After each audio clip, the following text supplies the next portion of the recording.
तो नमस्कार आप सभी को।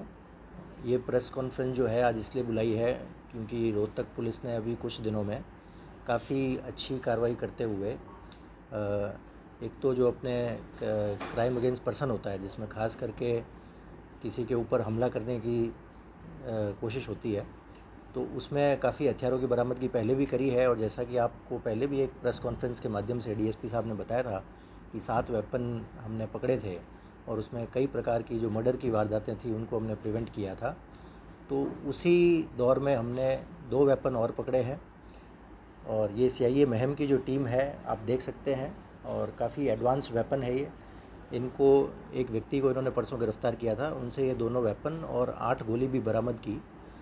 तो अगर आंकड़ों की बात करें तो इस वर्ष हमने काफ़ी अच्छी जो है आर्म्स की रिकवरी करी है और कुल 68 अभियोग दर्ज किए हैं 1 जनवरी 2026 से लेकर अभी तक, और उसमें कुल 125 अवैध हथियार बरामद किए हैं और 514 जिंदा कारतूस बरामद किए हैं, जो पिछले साल की तुलना में देखा जाए तो बहुत ज़्यादा अधिक है।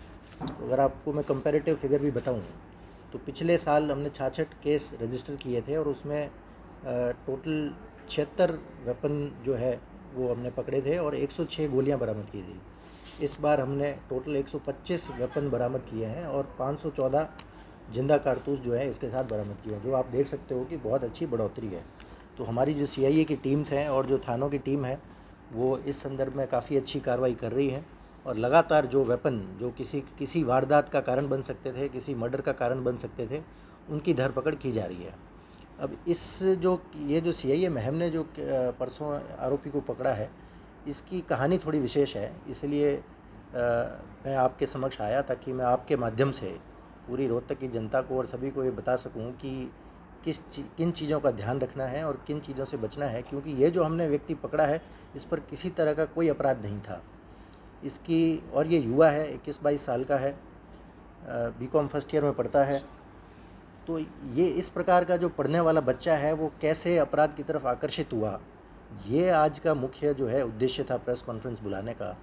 और इसकी जब हमने बैकग्राउंड देखी इस लड़के की तो उसमें पता चला कि इसके माता पिता भी जो है काफ़ी हम्बल बैकग्राउंड से हैं। इनकी जो माता जी है वो यहीं जो है अपनी क्लास 4 में सर्विस करती हैं और 18-20 हज़ार रुपये महीना कमा के अपना गुजारा करती हैं, और उनका जो बच्चा है वो जुए की लत में पड़ गया, ऑनलाइन बैटिंग के नशे में पड़ गया और उसने काफ़ी सारे पैसे जो है उसमें गंवा दिए। तो जब उसने वो पैसे गंवाए तो जो एक फॉरेन बेस्ड क्रिमिनल था, उसने फॉरेन बेस्ड ऑपरेटर था, उसने इसको अप्रोच किया और कहा कि तुम्हारा जो भी ये कर्ज़ा है इसको हम उतरवा देंगे, और उसके कर्ज़े को उतारने के लिए ये उस फॉरेन बेस्ड जो ऑपरेटर था उसके लिए ऐसे काम करने लगा जो कि किसी को भी नहीं करना चाहिए। ये उस ऑपरेटर के लिए एक जगह से उठा के दूसरी जगह पे वेपन रखना, पैसे रखना, और इवन इससे हमने 2 इंटरनेशनल सिम कार्ड बरामद किए हैं जो कि लाइका कंपनी की है, और कई और ऐसी इंटरनेशनल सिम कार्ड जो है इसने बताई है कि इसने प्राप्त की हैं किसी और से और किसी जगह पे रख दिया है। मतलब इस पैटर्न को भी आप देखोगे तो बिल्कुल कट ऑफ पैटर्न है। मतलब ये व्यक्ति सिर्फ एक फॉरेन बेस्ड ऑपरेटर से जुड़ा था और किसी जगह से वेपन उठाता और किसी दूसरी जगह पे वेपन को रख देता। इस माध्यम से इसने 20 से ज़्यादा वेपन जो हैं पिछले 1-2 महीने के अंदर इधर से उधर किए हैं। अब हमारी जो प्राथमिकता है, हम उन वेपन के पीछे भी पड़ेंगे ताकि हम उन वेपन्स को भी जल्दी से जल्दी बरामद कर पाएँ, और वो कौन लोग हैं जिनके कहने पे उन्होंने ये किया, उनको हम कैसे जो है उन तक कैसे पहुंच सकते हैं, और वो कौन लोग हैं जो वहाँ पे आके वेपन रखते थे और वो कौन लोग हैं जो वहाँ से आके वेपन ले जाते थे, उनकी पूरी पूछताछ करना और उसका पूरा सच पता करना। तो उसके लिए 2 दिन की हमने रिमांड भी प्राप्त की है और ज़रूरत पड़ने पर हम इसकी और भी रिमांड प्राप्त करेंगे। दूसरा जो विषय है आज का वो हम इसके बाद डिस्कस करेंगे, वो है कि साइबर क्राइम का।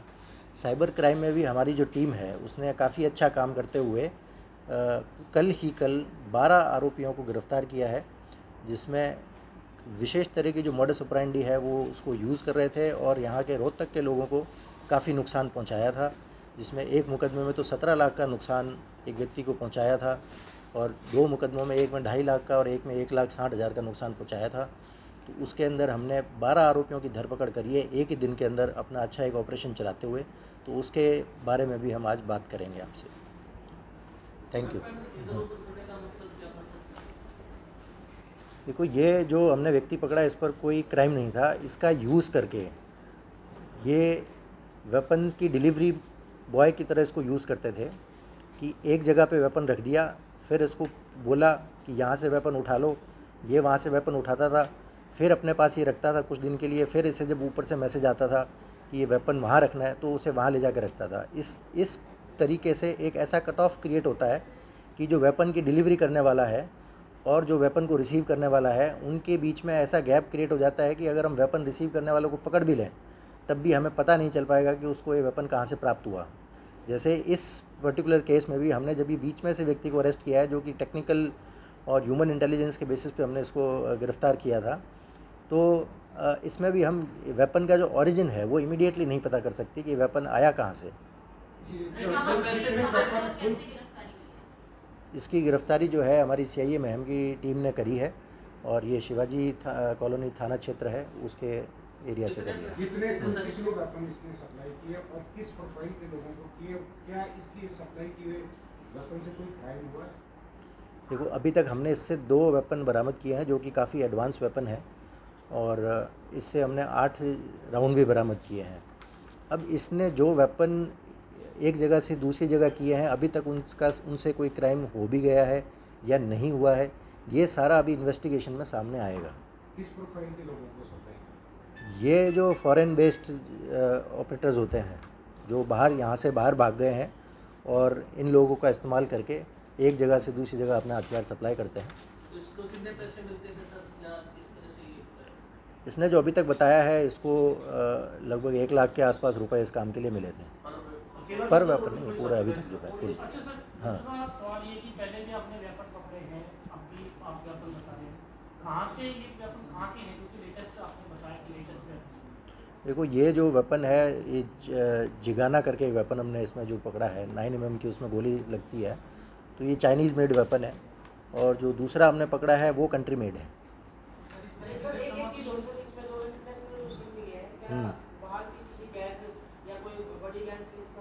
वही तो मैं आपको बता रहा हूँ, फॉरेन बेस्ड जो क्रिमिनल्स होते हैं तो उससे इसका लेना देना है। कोई नाम बताया इसने क्या पकड़ा है? हाँ, इसने नाम बताया है, लेकिन वो नाम मैं इसलिए डिस्क्लोज़ नहीं कर रहा क्योंकि हमारी ही एक जो हरियाणा की विधानसभा है उन्होंने एक रेजोल्यूशन पारित किया था जिसके तहत उन्होंने ये बताया था कि हमें इनके नामों का महिमा मंडन नहीं करना है, ये सिर्फ क्रिमिनल्स हैं, इनको क्रिमिनल्स नाम से ही इंट्रोड्यूस करना चाहिए। तो इसीलिए मैं आपको बता रहा हूँ कि फॉरेन बेस्ड ऑपरेटर था जो कि विदेश में बैठा हुआ है, उसे लगता है कि उसका कुछ नहीं बिगड़ सकता, लेकिन बहुत कुछ बिगड़ेगा। जिस तरह से ये जो मास है इस तरह के यूज कर रहे हैं, तो इसके लिए थोड़ी चुनौती बढ़ती जा रही है। ये निश्चित रूप से एक टेक्निक उन्होंने अपनाई है, लेकिन ऐसा नहीं है कि हमारे पास जो है उसका तोड़ नहीं है। और हम इसी मुकदमे में आपको जो है आगे भी गिरफ्तारियां करके बताएंगे कि कोई भी टेक्निक वो अपना लें, लेकिन टेक्निकल और ह्यूमन इंटेलिजेंस के सामने कोई चीज़ नहीं टिकती और अंततः हम उन तक पहुंच ही जाएंगे जो लोग इसके पीछे हैं।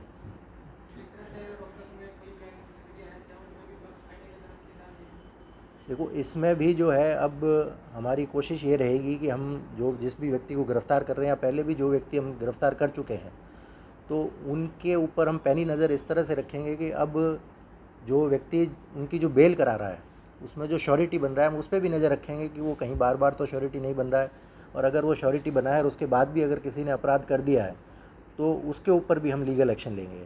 तो अब हमारा जो विज़न है वो काफ़ी ब्रॉड होने वाली है और हम सिर्फ अपराधी तक फोकस नहीं करने वाले हैं, उसके पूरे नेटवर्क पर उसको कहाँ से फाइनेंसेस मिल रहे हैं, उसको कहाँ से लॉजिस्टिकल सपोर्ट मिल रहा है और उसको कौन कौन से लोग उसको लीगल सपोर्ट दे रहे हैं, वो सारी चीज़ों को हम देख के, और ये कोई भी जो बाहर से बैठ के लोग ऑपरेट करते हैं उनको रोहतक के अंदर किसी तरह से भी पनपने नहीं दिया जाएगा। ना ही इस तरह के व्यक्ति जो कि वो रिक्रूट कर पा रहे हैं अपने साथ में कर पा रहे हैं। अब ये व्यक्ति जो है उसको एक मजबूरी थी, कि वो मजबूरी तो नहीं कहूँगा, मतलब उसकी बेवकूफ़ी थी कि उसने जो ऑनलाइन बेटिंग है उसमें पैसा हारा और उसके बाद में ऐसे लोगों की संगत में वो पड़ गया। तो अगर मेरी तो जो रोहतक में भी जो माँ बाप हैं उनसे भी अपील है कि वो अपने बच्चे की, खास करके जो युवा बच्चे हैं, उनकी गतिविधियों पे वो नज़र रखें, उनकी सोशल मीडिया एक्टिविटी पे वो नज़र रखें कि वो फ़ोन पे क्या करते हैं। अब इस केस में भी जब हमने उनके माँ बाप से बातचीत की तो उनको भी इस बात का ज्ञान नहीं था कि उनका बच्चा जो है, उनको विश्वास भी नहीं हो रहा है इस बात पे कि उनका जो बच्चा है वो इस लत में पड़ चुका था और इसकी वजह से वो ऐसे आपराधिक नेटवर्क के अंदर शामिल हो ही गया। क्या ये अकेला था या फिर इसके साथ कुछ और लोग युवक भी हैं जो जैसे यूनिवर्सिटी में पढ़ता था? ये अकेला था, जैसे जो कहते हैं कि मतलब एज अ जो टेररिस्ट में होता है ना, वोल्फ होता है, तो उसकी तरह बन गया था ये। तो ये अकेला ही काम कर रहा था, इसके साथ में कोई अटैच नहीं था, बस ये एक व्यक्ति से फ़ोन पे बात कर रहा था जो कि बाहर बैठा है।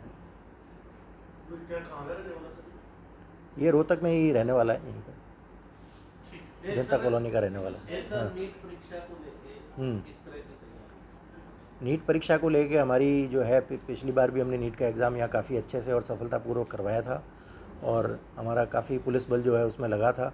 तो नीट को लेकर के हमने ट्रैफिक को लेके सुचारू इंतज़ाम किए हैं ताकि जो भी नीट के बच्चे एग्ज़ाम देने आ रहे हैं उनको किसी प्रकार की असुविधा का सामना ना करना पड़े।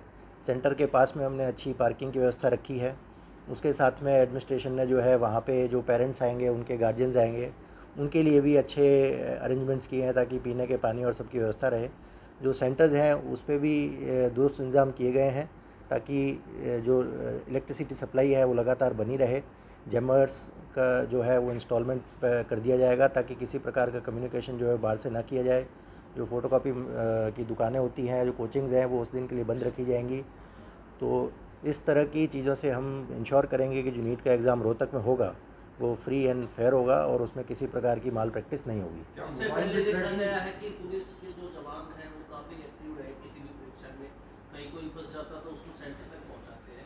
क्या इस बार कोई विशेष टीम और बनाई गई ताकि इस तरह के लोग युवकों को जल्द से जल्द सेंटर तक पहुँचाएं? वो ये तो पिछली बार भी आप लोगों ने देखा होगा कि काफ़ी लोगों को जो है पुलिस ने इस प्रकार की मदद पहुंचाई थी और जहां भी हमने देखा कि कोई व्यक्ति संकट में है और वो सेंटर तक नहीं पहुंच पा रहा है तो उसको तुरंत पहुंचाने के लिए हमने पुलिस की गाड़ियों का उपयोग किया था। तो हमारी सभी ERVs जो है, सभी पुलिस पेट्रोल व्हीकल हैं, SHO मोबाइल हैं और हमारे जियोज़ की भी जो गाड़ियाँ हैं, जब उनके नोटिस में आएगा कि कोई व्यक्ति जो है वो नहीं पहुंच पा रहा है या 112 पे भी वो कॉल करता है कि वो किसी वजह से यहाँ फंसा हुआ है और वो नहीं पहुंच पा रहा है, तो उसको इमीडिएट सपोर्ट दी जाएगी और सेंटर पे जल्द से जल्द पहुंचाया जाएगा। क्या मोबाइल से ट्रैकिंग वगैरह पे लगाया है सर्विलेंस के लिए?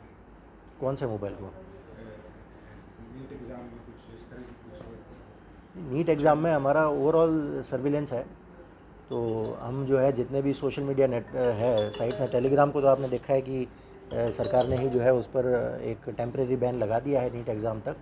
तो बाकी भी जो सोशल मीडिया ग्रुप्स वगैरह हैं व्हाट्सएप पे और आपके माध्यम से भी अगर हमें जो है जनता ये सूचना दे कि अगर किसी ग्रुप पे इस प्रकार की र्यूमर्स या फिर कोई बात चल रही है कि कोई पेपर लीक की, तो हम उस पर निश्चित रूप से जल्द कार्रवाई करेंगे। हमारी उसके लिए साइबर की टीम जो है वो तत्पर है और वो जल्द से जल्द उन लोगों को आइडेंटिफाई करेगी जो इस मामले में र्यूमर्स फैला रहे हैं।